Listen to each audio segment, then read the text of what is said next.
All right, UFC Fight Night Des Moines, full card predictions. Going from the bottom to the top. I'll make this quick. This is kind of a shitty event. First fight of the card. Also, the boxing event is going on in like a couple hours, and I just way rather watch that. And I'll probably watch Canelo instead of whatever fights are going on at the same time, probably like a prelim. So, yeah, first fight of the card. Juliana Miller versus Ivana Petrovic. I'm picking Ivana Petrovic. She's pretty shit. She's not very good at fighting. She's a 30-year-old prospect, but Juliana Miller is really bad at fighting, 3-3. Probably shouldn't be fighting as a career. Looked really bad against Luana Santos. Looked really bad against Veronica Hardy. Somehow got a finish, but that was like 3 years ago. So she's pretty shit. I'm gonna pick Ivana Petrovic. I know she's not good. Losing to Luana Carolina, and I think she arguably beat Jamie Lynn North. Oh no, never mind. I think that was like a really bad scorecard. I think she clearly lost. I don't remember. I'm picking Petrovic to win in an unimpressive way, probably like 29-28. Like, how did you drop around to Juliana Miller? All right, next fight up the card. Thomas Petersen versus Dontel Mays. Dontel Mays is really bad at fighting. He's 11-8. He'll have a decent performance every now and then, and obviously he looked better against Shamil Gaziev than Thomas Petersen did, but I'm going to pick Thomas Petersen anyways, just because I think he's a better grappler, and I think he's probably just like a better fighter. I know he's pretty out of shape for heavyweight, like he's 6'1", 250. His BMI has to be like, in the obese range, but I'll pick him anyways. I just think he's going to be able to take Dontel Mays down at will. I remember it was a no contest because Hamdi tested positive, but Hamdi was kind of able to just take down Dontel Mays and hold him against the fence at will, and Hamdi sucks at fighting. He got heel hooked by Walter Walker. Not a good look. I know he did that to Junior Taffa too, but Junior Taffa is also pretty shit. So yeah, I just don't think Dontel Mays is going to be able to do anything on the grappling. I think he'll have an advantage on the feet. Maybe not technically, but just the fact that he has a 7-inch reach advantage and is way bigger. I think he'll probably have an advantage on the feet, but I think Thomas Petersen is probably just going to take him down and submit him. He has a key lock choke on his record. He did that on the Contender Series against some fat bum.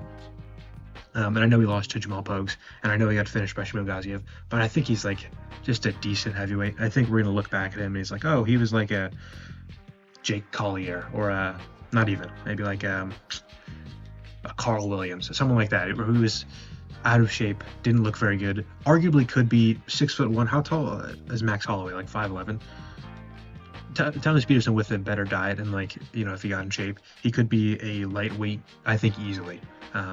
What's his name? The Jalen Turner. What's Jalen Turner, like 6'3"? He could be a lightweight.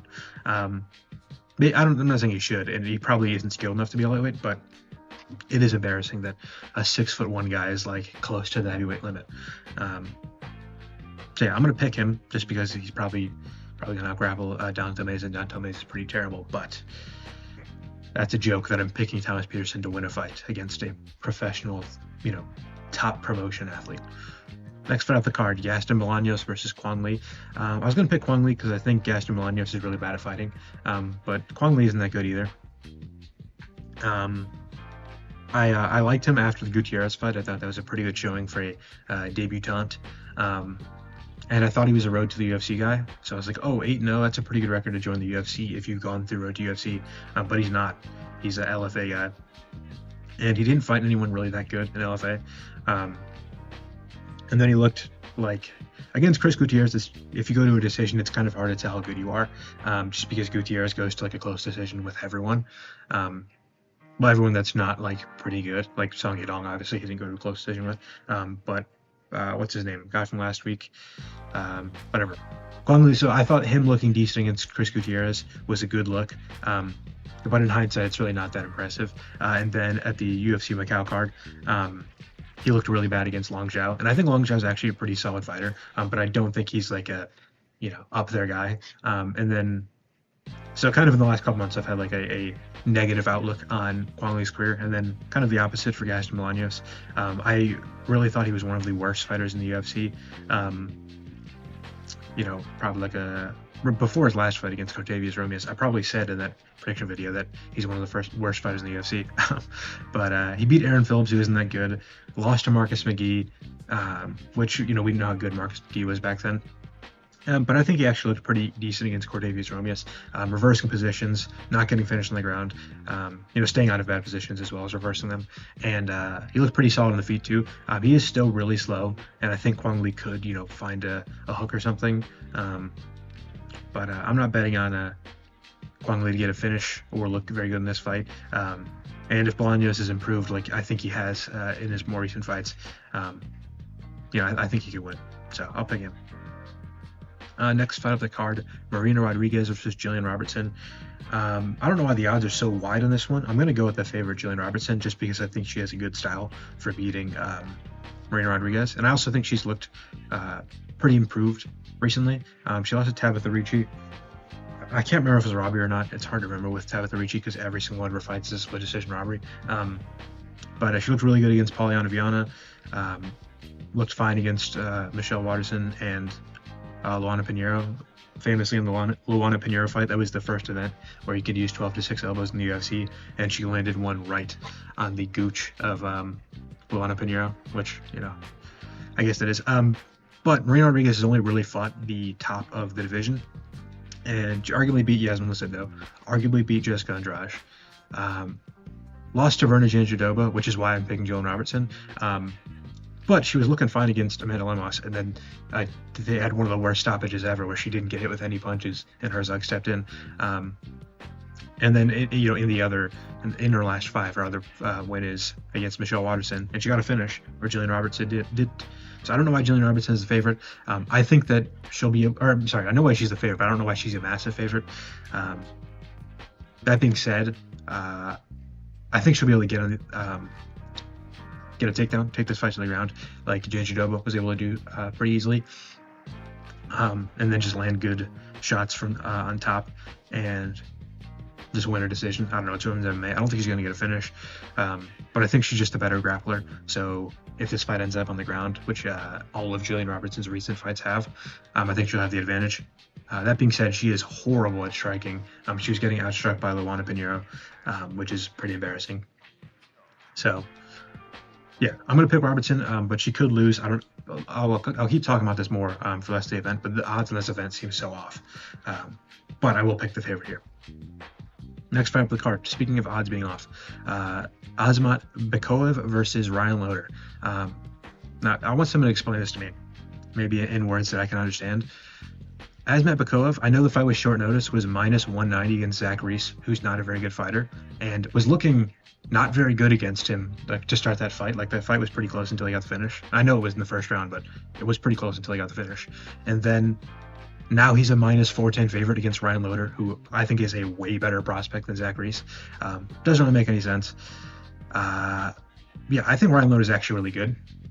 I know he's kind of an NPC, and he had not the most exciting performance against Robert Valentin, but we saw against Torres Finney, Robert Valentin can stuff takedowns, and he had nothing in the grappling against Ryan Loder. I think Bekoev is going to have similar problems. Like, Bekoev isn't like a Team Eagle MMA, whatever DC's team is, grappler. He's just a normal Russian that and his name ends with EV, and he's an American top team. Like, he's not like this Dagestani super prospect, and he's a massive favorite against Ryan Loder, who's actually a good prospect. I don't get it. He's just like a decent LFA guy. Split decision to Dylan Budka. Dylan Budka is dog shit. He was horrible in the UFC. We just read out his record. He's probably already cut. 0-3 in the UFC. Got whooped by Cesar Almeida. Couldn't get a single takedown. Lost to Andre Petrovic after missing weight, and then got finished in the first round against Edmund Shabazian. Ryan Loder is horrible. Or not Ryan Loder, sorry. Dylan Budka is horrible, and he was able to do decent in the grappling, if I remember correctly, against Azamat Bekoev. And Ryan Loder is a way better grappler, and is probably going to do way better in the grappling against Bekoev. Maybe he's improved since then, Bekoev has, but I don't know. I think Ryan Loder is way better, and I don't know why he's such a big underdog. I feel like that's free money. I'm not saying he's guaranteed to win or he should be a massive favorite, but I think he should be the favorite.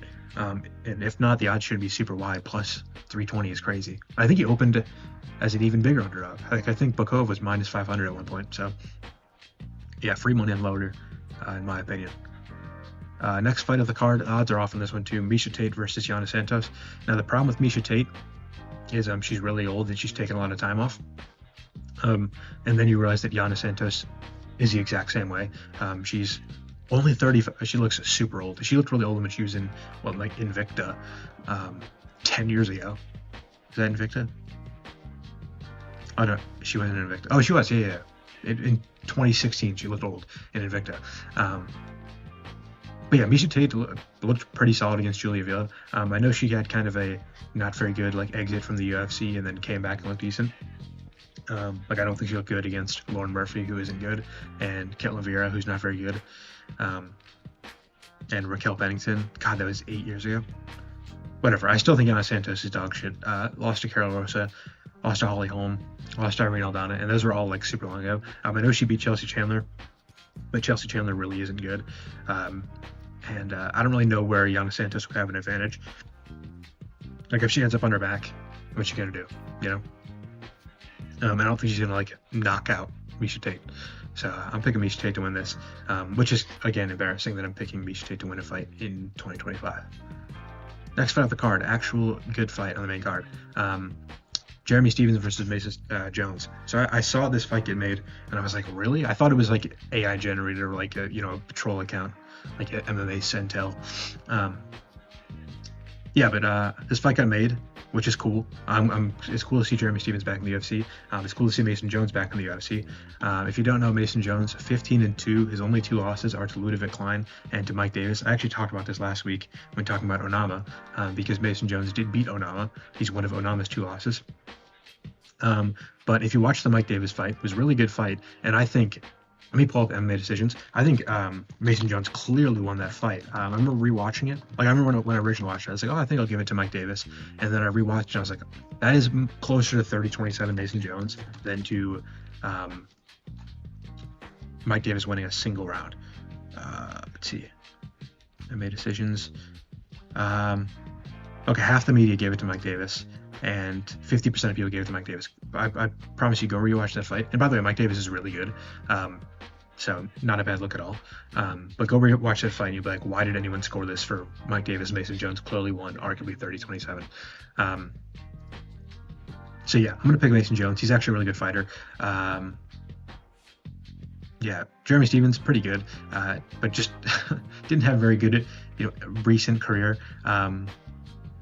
Obviously, he lost a bunch in a row. He lost 1, 2, 3, 4 5, 6 in a row. Then 5 in a row, and then got cut from the UFC. He lost against Clay Collard in the PFL. Split decision win against Miles Price in the PFL. Lost to Natan Schultz. Not a very good look. Did he not go to ONE FC or Risen? Who am I thinking of? I don't know. He's looked good in BKFC. Won his last 3 against people you've never heard of, and Eddie Alvarez. Actually, I think I know Jimmy Rivera, right? He was in the UFC, right? Yeah, he was. Okay, never mind. But regardless, Jeremy Stephens went to BKFC, looked decent, but he's still not a very good MMA fighter. At the end of the day, he could get a finish. Mason Jones does like to get in scraps. He kind of did that against Mike Davis. That's probably why he ended up losing that fight, according to the judges. But I think Mason Jones, better wrestler, better grappler, probably better kicker, maybe a better striker overall.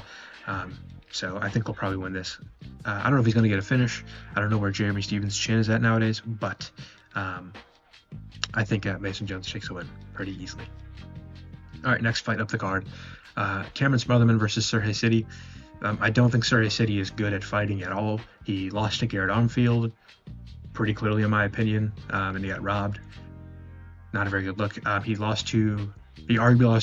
did lose on, according to the judges, to Ramon Tavares. Close fight. He beat Ramon Tavares in the first one by early stoppage, so they rebooked in the UFC. And it was a close fight. A lot of people think it was a robbery. It can go either way, in my opinion. And then the thing I want to point out is Ramon Tavares. If you look at his record, his best win other than Serhiy Sidey is Charles Felony Bennett, which is a pretty bad look. I guess, I don't know. Charles Bennett is 30-41, and that's your best win's best win. So I'm going to pick Cameron Smotherman. He actually looked really good against Jake Hadley. I know Jake Hadley's been cut from the UFC, but he looked good in his first fight at the PFL. And I think Cameron Smotherman has looked good in his career since then, and he's looked improved in between his fights. 12-4. Oh, he lost to Charlotte Boss Grigoriou. Not a good look, but that guy was actually like a decent looking prospect. So maybe there's a fluke. I don't know. I'm gonna pick Kevin Smotherman. He's younger, probably more improved, and I really don't think Sidey is that good. I think he's super overrated. So yeah. Next fight up the card, Montel Jackson versus Daniel Marcos. I'm picking Montel Jackson, obviously. I think Daniel Marcos, another super overrated fighter. I think he arguably lost to Yanez. He beat Castaneda, aged pretty poorly. I think he lost to Baby Grant. And then, other than that, he hasn't looked super impressive. I think he's one of the worst 17-0 fighters ever. Montel Jackson's looked really good in the UFC so far. He's not very active. Like he's taken almost a year off after a 18-second KO. But he finished him on Blackshear in 20 seconds, and I know it was that like month where it seemed like every week someone would throw an open low kick, a naked low kick to open the round, and get caught with the right hand and get knocked out. So, it's hard to get a ton out of that performance, but he looked really good against Haniyaya, which you kind of want to see. Haniyaya obviously isn't the best fighter, but he did what you want to see people do to him. He just low kicked him to shit, and then as soon as he got an opening, found a left hand and finished him. And he beat JP Bays. JP Bays has kind of a sad career to look at. But yeah, he finished Brian Kelleher. He beat Andre Sukumtat, beat Felipe Colares. He did lose to Brett Johns and Ricky Simone, but Ricky Simone was really good back then. Damon Blackshear, it was his debut. He's pretty green. I think he's looked super improved since then. I think he's a pretty decent fighter. I'm going to pick him to beat Daniel Marcos, who I don't think is that good, because he's just got the size advantage, I think the skill advantage, and definitely the finishing advantage. So he could get a submission. He could get a knockout. And I don't think you can say the same about Daniel Marcos. All right, next fight up the card, Santiago Ponzinibbio versus Daniel Rodriguez. During Santiago Ponzinibbio's last fight, I tweeted, can the UFC please stop making these who's more washed matches? I think that's another example of this. I'm going to pick Ponzi again. He arguably beat Muslim Salikov. He finished Carlson Harris in a very unimpressive fight. He was winning against Kevin Holland until he got finished. He beat Alex Morona, who's one of those who's more washed fighters, which D-Rod went to a split decision with. He went to a split decision with Michel Pereira, which has aged pretty solidly, I guess. Split decision with Jeff Neal, that's aged pretty well. Beat Miguel Baeza. He did get finished by Li Jingliang, who D-Rod did rob. But before that, he had that back injury. I think did he have a back injury? He had some sort of injury where he was out for 2 years. But other than that, Santiago Ponzinibbio looked really good. Finished Neil Magny, beat Mike Perry, finished Gunnar Nelson in kind of a fluky way. He eye gouged him, and then he got to finish a minute later. Whatever. A little salty about that, but I think Ponzi is actually a pretty good fighter, and I don't know if you can say the same about D-Rod. Losing to Kelvin Gastelum like that, getting finished by Ian Gary, getting finished by Neil Magny, robbing Li Jingliang. I don't think he's that good of a fighter. And Ponzi is actually pretty solid. And the worst thing about Ponzi is he's really old, and D-Rod is the same age. So I'm going to pick Ponzinibbio to win. I think he should be a bigger favorite than he is. So that's another example of the odds being wrong. All right, co-main event, Reinier de Ridder versus Bo Nickal. I'm going to pick the underdog, Reinier de Ridder. And the reason why is because if you look at Bo Nickal's last fight, the only fight where he's fought a pretty solid grappler, he looked really hesitant to get in the grappling. And I know he said I just wanted to test myself on the feet against a veteran of the sport. I want to test myself on the feet against a guy who's horrible at striking. And he only had one weapon. He had an overhand right and then a lunging right to the body. Or was it left hand? It was his rear hand. I don't remember if he's orthodox or southpaw. And I think Reinier de Ridder has a lot more to give on the feet than Paul Craig, who's just got a front kick and a check left hook, and maybe an outside low kick every once in a while. So I guess he's got a decent body kick too. Regardless, I think that Reinier de Ridder has more on the feet. He's more willing to push on the feet too, not as chinny. So if the fight remains on the feet, I think he'll actually have an advantage over Bo Nickal, who hardly had one over Paul Craig. And if it goes to the grappling, which I don't know if it will, because Bo Nickal refused to go in the grappling against Paul Craig, and he kind of refused to go in the grappling against Gordon Ryan when they had the grappling match.